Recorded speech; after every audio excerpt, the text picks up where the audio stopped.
कुछ लोग कहते हैं किस्मत खराब होती है, लेकिन कुछ लोग खुद अपनी किस्मत खराब कर लेते हैं। संजू सैमसन शायद उसी दूसरी कैटेगरी में आते हैं, क्योंकि ये वही खिलाड़ी हैं जिन्हें विश्व कप की टीम में चुना गया, जिन्हें न्यूजीलैंड के खिलाफ पूरी T20 श्रृंखला खेलने का मौका मिला और जिनके लिए चयनकर्ताओं ने साफ कहा कि ये हमारे मुख्य विकेटकीपर और ओपनर बन सकते हैं। लेकिन आज हालात ये हैं कि वही संजू सैमसन मुख्य से द्वितीय विकल्प बन चुके हैं और इसकी वजह कोई और नहीं बल्कि खुद संजू सैमसन। अगर अब भारत के साथ कोई बहुत बड़ा दुर्भाग्य नहीं होता तो पूरे विश्व कप में संजू सैमसन खेलते नहीं बल्कि पानी पिलाते और मैदान पर दौड़ते हुए नजर आ सकते हैं।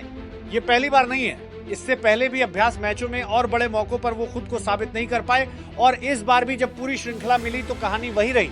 इसका सीधा फायदा मिला ईशान किशन को, जो पहले बैकअप माने जा रहे थे, लेकिन अब वही भारत के मुख्य विकेटकीपर और ओपनर बनते दिख रहे हैं। अब सवाल ये है कि क्या ये संजू सैमसन का अंत है? अंत बहुत बड़ा शब्द है, लेकिन 15 साल से अंतर्राष्ट्रीय क्रिकेट खेलने के बाद अगर आप अपनी जगह पक्की नहीं कर पाते तो सवाल किस्मत पर नहीं बल्कि खिलाड़ी पर उठते हैं, क्योंकि मौके सभी को मिलते हैं, लेकिन जो खिलाड़ी होता है वही मौके को भुनाता है। आज के मैच को ही देख लीजिए, ईशान किशन ने जो पारी खेली उसके बाद उन्हें टीम से बाहर करना लगभग नामुमकिन हो गया है। संजू सैमसन को पूरी श्रृंखला मिली, ईशान किशन को शुरुआत में वो भरोसा नहीं मिला, लेकिन अब तस्वीर पूरी तरह बदल चुकी है।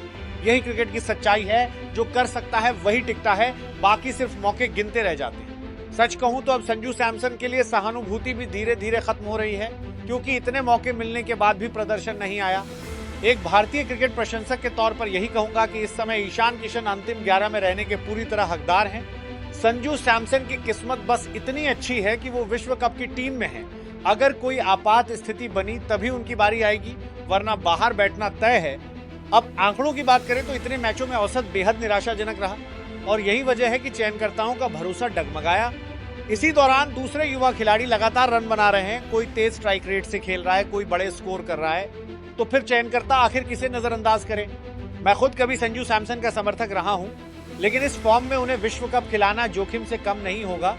ईशान किशन जिस लय में हैं, भगवान करे उन्हें कोई चोट ना लगे, क्योंकि ऐसे खिलाड़ी ही बड़े टूर्नामेंट जिताते हैं।